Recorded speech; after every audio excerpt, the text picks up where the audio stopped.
가보셨나요? 다 한 번쯤은 가보셨을 것 같아요. 요즘에 놀이동산 가면 잘 없는데 제가 어렸을 때만 해도 놀이동산마다 귀신의 집이 있었습니다. 그렇죠? 요즘에는 잘 없어요, 놀이동산에. 근데 귀신의 집이 있었는데 그 친구들하고 대화 속에 꼭 이런 말들이 있었어요. 야, 어디 놀이동산에 귀신의 집은 무섭더라, 어디는 안 무섭더라, 막 이런 얘기들이 있었던 기억이 있습니다. 그러다가 제가 놀이동산에 소풍을 가게 됐어요. 그래서 어느 그 동물원 안에 있는 작은 귀신의 집인데 한번 가보자 해서 들어갔습니다. 친구 몇 명하고 이렇게 들어갔는데요, 문을 열고 들어가니까 앞에 커튼이 쳐져 있고 문을 딱 닫히는 순간 칠흑 같은 어둠이 저를 기다리고 있었던 거예요. 그리고 커튼을 딱 젖히면 그 어두운 곳을 이제 지나가야 하는 상황이었습니다. 바닥에 작은 불빛들이 이렇게 있었는데 그 불빛을 따라 이렇게 쭉 걸어가는 거였어요. 깜깜했고 음산한 음악이 흘렀습니다. 너무 무서웠어요. 그래서 그 바닥만 보고 친구들이랑 일렬기차, 한 줄기차 하고 고개를 쳐박고 불빛만 보고 막 걸어서 막 이러면서 나왔던 기억이 있어요. 제가 나중에 성인이 돼서 그 귀신의 집을 한 번 더 가본 적이 있습니다. 세상 그렇게 안 무서운 귀신의 집은 제가 장담하건대 전국에서 제일 안 무서운 그 귀신의 집이었을 거예요. 심지어 막 인형들이 이렇게 있었거든요. 그 인형들 중에는 귀여운 인형도 있었어요. 아주 귀엽게 생긴 인형도. 그런데 그런 재미도 없고 무섭지도 않은 귀신의 집이었는데 왜 제가 무서워했을까요? 어두웠어요. 빛이 없었어요. 그 어두움 때문에 두려움이라는 것이 생겼습니다. 그리고 제가 빛을 보는 순간 그 모든 두려움은 사라졌어요. 제가 무섭게 걸어갔던 그때가 중학교 한 1학년쯤이었거든요. 딱 나오고 나서 하나도 안 무섭네 막 다 그랬어요. 빛을 보는 순간 어둠 속에서는 두려워서 땅만 쳐다보고 걸었던 제가 빛을 보는 순간 그랬어요. 우리의 인생도 그렇지 않습니까? 우리의 인생에 어둠이 자리한다면 그 삶은 두렵고 막막해요. 그러나 우리의 인생에 빛이 들이오기 시작하면 우리의 인생은 따뜻하고 행복한 삶이 되죠. 오늘 우리는 말씀을 통해서 빛 대신 하나님을 마주할 것입니다. 빛 대신 하나님을 만난다는 것은 우리에게 너무도 큰 은혜이지요. 오늘 말씀을 통해서 영원한 어둠 가운데 머물러 있어야만 했던 우리가 빛 대신 하나님을 만나고 경험하고 동행하는 주님의 자녀가 된 그 은혜를 다시 한번 묵상하고 감사의 고백으로 나아가는 시간 되시기를 간절히 소망합니다. 오늘 우리가 읽은 이 요한일서의 말씀은 굉장히 독특하면서도 굉장히 어려운 서신서 중에 하나예요. 왜냐하면 이 서신서가 가지고 있는 특징들이 있거든요. 근데 이것들이 하나도 없어요.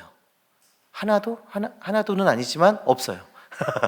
대표적인 특징들이 없습니다. 구체적인 장소가 없어요. 이 서신을 보낸 구체적인 장소가 안 나와 있고요. 수신자에 대한 정보가 담겨져 있지를 않아요. 그러니까 어디에, 누구에게, 어디에서 보냈는가 뭐 이런 정보들이 있어야 우리가 이 말씀을 해석하고 이해하는 데 도움이 되는데요, 요한일서에는 그런 것들이 잘 담겨져 있지 않다라는 거예요. 그래도 우리가 요한일서의 말씀을 통해서 알 수 있는 것이 있는데, 그것은 당시 이단들의 가르침에 혼란을 겪고 있던 어떤 성도들에게 이 말씀이 전해진 것이다 정도의 정보는 우리가 알 수가 있죠.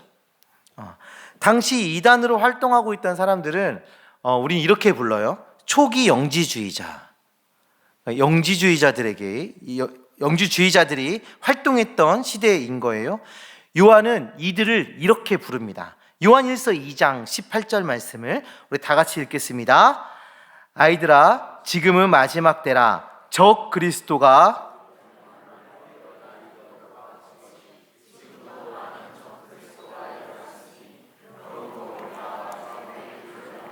아멘. 그들을 뭐라고 부르고 있나요? 적그리스도, 적그리스도라고 부르고 있어요. 이들은요, 매우 단순한 이원론을 가지고 잘못된 주장을 하고 있던 사람들이에요. 영은 거룩하고 육은 악하다, 이런 이원론을 가지고 있어요. 이게 뭐가 잘못된 거죠? 영은 거룩하고 육은 악하다, 맞는 말 아닌가요? 그런데 이제 이걸 가지고 이들이 이렇게 해석했기 때문에 문제가 되는 거예요. 이 이원론을 가지고 예수님의 성육신을 부정했습니다. 예수님의 성육신은, 예수님이 어떤 분이신가요? 참 하나님이시면서 참 사람 되신 분이 우리 예수님이세요. 예수님 자체가 참 하나님이세요. 그렇죠? 다 동의하시죠? 그러면서 참 사람이세요. 동의하시죠? 참 하나님이시면서 참 사람이세요. 그래서 하나님이시면서도 성육신 하셔서 인간의 삶을 사셨습니다. 그런데 이 영지주의자들은 어떻게 거룩한 하나님의 영이 이 악한 인간의 육신 속에 들어올 수 있는가 라고 하면서 예수님의 성육신을 부정했습니다. 그 요한이 살았던 그때 당시에 그 생의 마지막을 보냈을 때 그 에베소 지역에서 세린투스라는 사람이 있었거든요. 이 세린투스라는 사람이 이 영지주의자들과 같은 그런 이론을 주장했어요. 그런 신학을 주장했어요. 그래서 예수님의 성육신을 부정했는데요. 예수님은 다른 사람과 동일한 사람으로 태어나셨는데 다른 사람들보다 좀 나은 사람인 거예요. 그러니까 이거는 저희 주장이 아니라 이단의 주장이에요. 오해하지 마세요. 예수님은 사람으로 태어나셨는데 사람들 중에 좀 뛰어난 사람이었던 거예요. 그래서 세례를 받으시던 날, 세례 요한에게 세례를 받으시던 날 그리스도의 영이 임한 겁니다. 이단의 주장입니다. 그리스도의 영이 임한 거예요. 그리고 하나님의 말씀을 가르치시다가 십자가에 달리실 때 그리스도의 영이 떠나셔서 예수님 홀로 그 고난을 받았다라고 주장했습니다. 예수님과 그리스도를 분리해서 말한 것이죠. 이런 주장이 당시에, 이 성경이 쓰여졌던 이 당시에 매우 강하게 전해졌고 많은 그리스도인들이 이러한 주장 때문에 혼란을 겪었습니다. 요한은 이런 어려움을 당하고 있는 그리스도인들에게 지금 편지를 보낸 것이죠.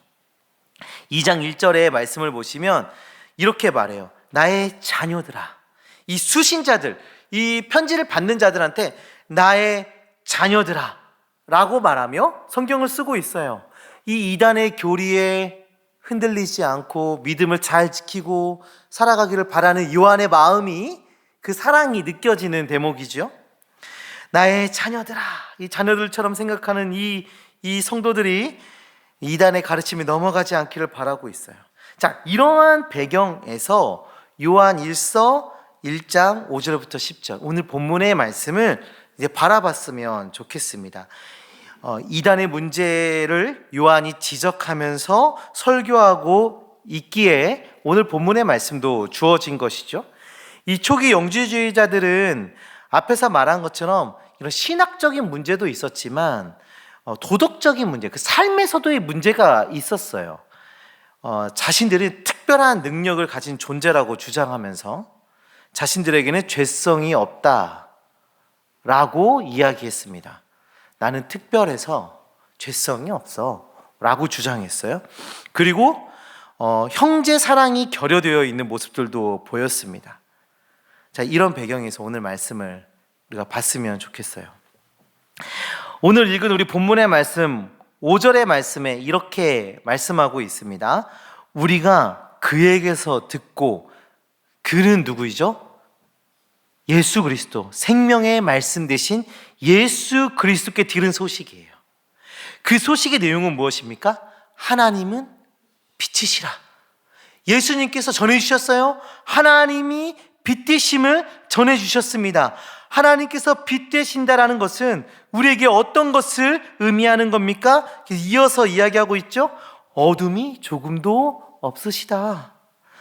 하나님께는 어둠이 없다. 이것은 우리에게 이렇게 말씀해 줍니다. 하나님께서는 선의 근원이시다. 하나님은 모든 것이 옳으시다 라고 말씀해 주고 있는 것입니다.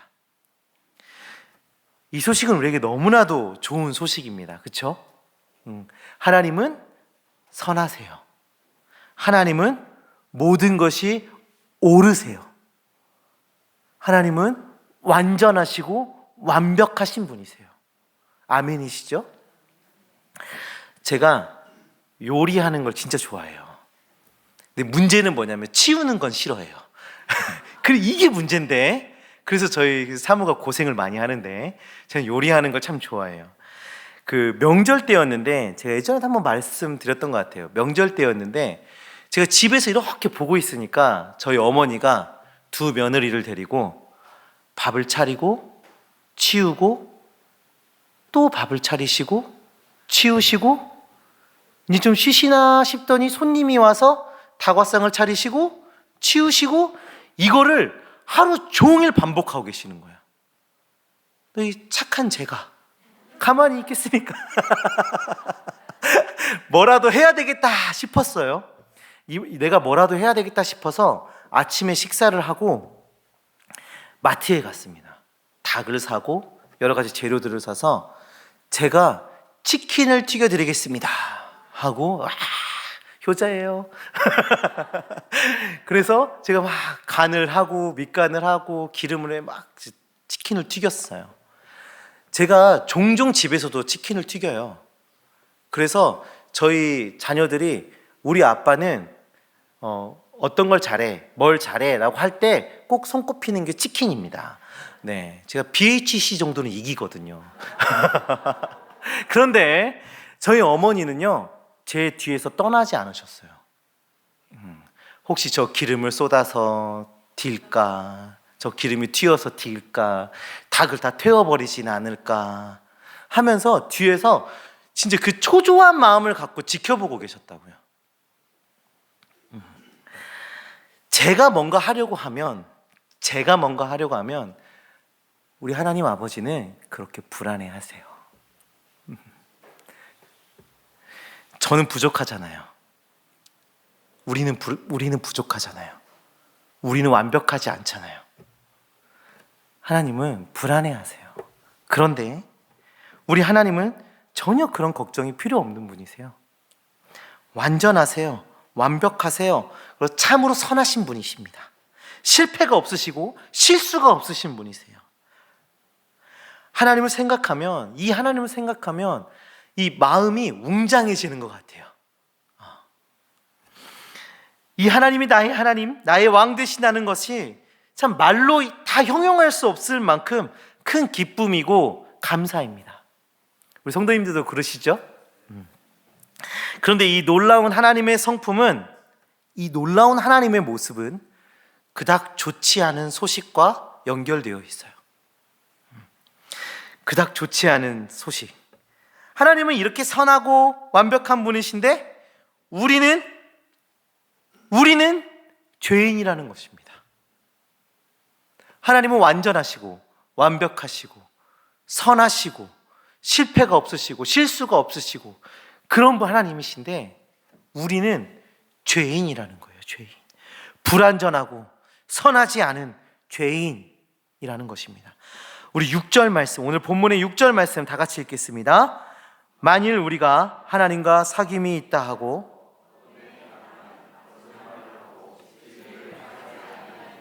아멘. 하나님과 사귐이 있다 하면서 어둠 가운데 살아가는 모습을 지적하고 있죠.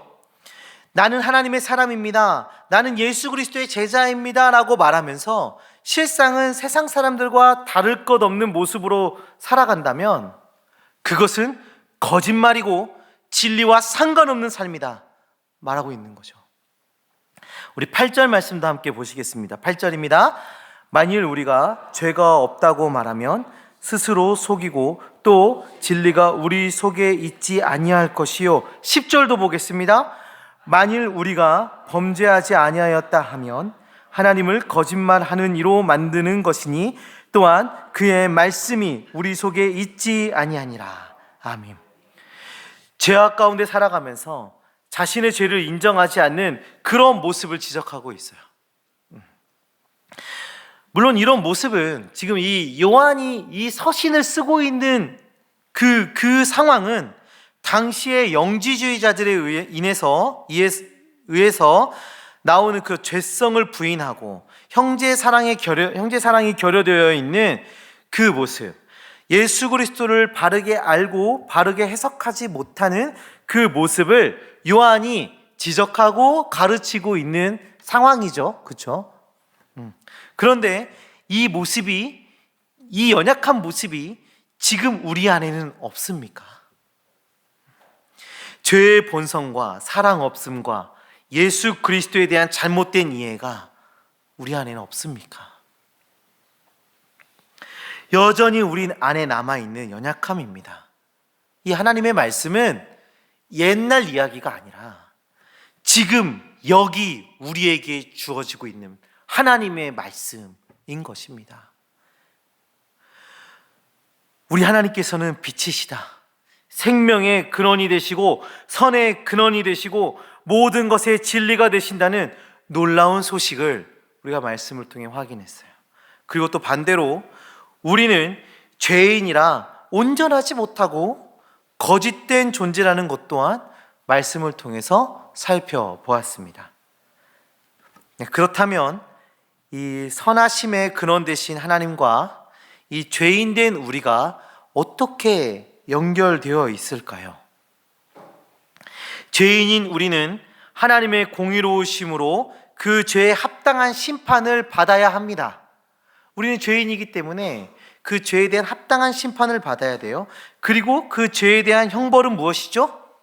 죽음이에요. 죽음. 하나님은 사랑이시라는데 그냥 한번 봐주시면 안 되나? 하고 생각하시는 분 계신가요? 근데 우리가 기억해야 될 건 하나님은 공의의 하나님이십니다. 하나님은 공의의 하나님. 만약 그저 사랑하기 때문에 그냥 위야무야 이렇게 봐주고 넘어간다면 공의의 하나님은 성립되지 않는 것이죠. 그렇다면 하나님은 공의로우신 동시에 죄인된 우리를 사랑하실 수 있다. 이거에 대한 질문이 우리 안에 주어져야 합니다. 하나님 공의로우시면서 죄인인 우리를 어떻게 사랑하시는가? 공의로우신데 죄인을 사랑하신다? 어떻게 사랑하시는가? 우리가 생각해 봐야 돼요. 자, 우리가 이 문제를 살펴볼 때 먼저는 이 문제는 우리가 해결할 수 없는 문제라는 거예요. 우리가 해결할 수 없는 거. 왜냐하면 우리가 무슨 일을 한다 하더라도 우리는 하나님 앞에서 죄인이고 심판받을 수밖에 없기 때문이에요. 우리가 무슨 일을 한다 할지라도 이 문제는 하나님께서 해결하셔야 되죠. 죄의 문제는 하나님께서 해결하셔야 될 문제예요. 하나님께서는 이 문제를 이미 의로움을 드러내시면서 죄인을 사랑하시는 방법으로 이루셨어요. 어떻게 하셨나요? 예수님께서 하나님을 위해 십자가에서 죽으셨습니다. 그래서 7절 하반절에 보시면 이렇게 말씀하고 있습니다. 그 아들 예수의 피가 우리를 모든 죄에서 깨끗하게 하실 것이요. 9절에도 말씀하십니다. 우리를 모든 불의에서 깨끗하게 하실 것이요. 아멘. 하나님께서 죄인인 우리를 사랑해 주셔서 어둠 가운데 살아가고 있는 우리를 빛 가운데로 인도하시기 위해서 우리에게 하신 일은 예수 그리스도를 구세주로 우리에게 주신 것입니다. 예수 그리스도로 우리는 모든 죄와 불의에서 정결해지는 것입니다. 아멘. 우리와 하나님의 관계를 가로막고 있는 죄가 우리 안에 있습니까? 우리 안에 어떤 죄가 있나요? 나와 하나님과의 그 사이를 가로막고 있는 그 죄가 우리 안에 있습니까? 우리의 모습, 우리의 삶을 묵상해 보시기 바랍니다. 생각해 보세요. 내 안에 어떤 죄가 있습니까? 나의 어떤 연약함이, 나의 어떤 악함이 하나님과 나 사이를 가로막고 있습니까? 무엇이 하나님의 그 거룩하고 완전하신 빛 가운데 나아가지 못하도록 우리를 막고 있습니까? 우리는 그것을 하나님 앞에 내려놓아야 합니다. 나를 속이며 하나님을 속이면서까지 나는 죄가 없다, 나는 문제가 없다, 나는 의롭다 말하는 것이 아니라 우리의 죄를 자백해야 합니다. 9절입니다. 만일 우리가 죄를 자백하면 그는 미쁘시고 의로우사 우리 죄를 사하시며. 아멘. 우리가 매주 주일마다 그 회개와 사죄의 시간에 이 말씀을 나누고 있어요. 만일 우리가 죄를 자백하면 그는 미쁘시고 의로우셔서 우리의 죄를 사하십니다. 우리가 빛 대신 하나님과 동행하기 위해서 우리가 해야 될 것은 무엇이라고요? 죄를 고백하는 거예요. 자백하는 겁니다. 죄를 고백하면 예수 그리스도의 피로 정결케 하신다. 하나님께서 말씀하고 계십니다. 이것이 복음이시지 않습니까? 예수님께서 그의 피로 우리의 죄를 대속하셨으니 예수님의 이름의 능력을 힘입어 죄를 고백하고 죄사함을 받는 것입니다. 죄를 숨기지 마세요. 감추지도 마세요. 우리의 죄, 불의, 거짓, 연약함, 나태함, 미련함, 불경건함, 이 모든 것을 예수의 이름으로 고백하시기 바랍니다. 하나님께서 정직하게 고백하는 우리를 미쁘게 여기신다, 미쁘게 여기신다 약속하고 계십니다. 그리고 죄를 사하여 주시겠다 약속하고 계십니다. 우리로 하나님의 거룩한 빛 가운데로 나아가게 하시겠다 말씀하고 계십니다. 사랑하는 성도님들, 오늘 우리는 하나님은 빛이시다라는 너무나도 놀랍고 기쁜 소식을 말씀을 통해 확인했습니다. 하나님은 완전하시고 거룩하시며 신실하신 하나님, 공의의 하나님이십니다. 그러나 썩 좋지 않은 소식도 있었어요. 우리는 죄인이라는 것이죠. 우리는 죄인입니다. 우리는 거룩하고 빛 대신 그 하나님과 동행할 수 없는 그 죄를 가지고 있는 자들입니다. 우리 안에 있는 불경건함과 거짓과 불완전함으로 인해서 우리는 하나님의 빛 가운데로 나아가지 못하게 된 것입니다. 그러나 또 한 번의 반전이 있었죠. 공의로우신 하나님께서 우리를 사랑해 주셔서 예수 그리스도를 통해 죄의 사함과 구원을 경험하게 하셨습니다.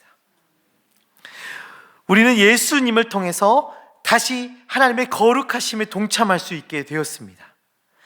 예수님의 이름으로 우리의 죄를 고백하면 거룩함을 옷 입게 되었습니다. 이 시간 우리의 구원자 되신 예수 그리스도를 의지하며 그분의 능력을 힘입어 정직히 회개하며 나아가시기 바랍니다. 하나님의 거룩하심에 동참하는 자가 되기를 소망하며, 주님, 우리를 용서하여 주시옵소서. 우리로 주의 거룩함에 동참케 하여 주시옵소서. 우리를 붙들어 주시옵소서. 죄악 가운데서 우리를 건져 주시옵소서. 끊임없이 무너지는 우리의 그 연약함에서 주의 말씀으로 강건케 하여 주시옵소서. 기도하는 시간 가졌으면 좋겠어요. 우리 예수 피를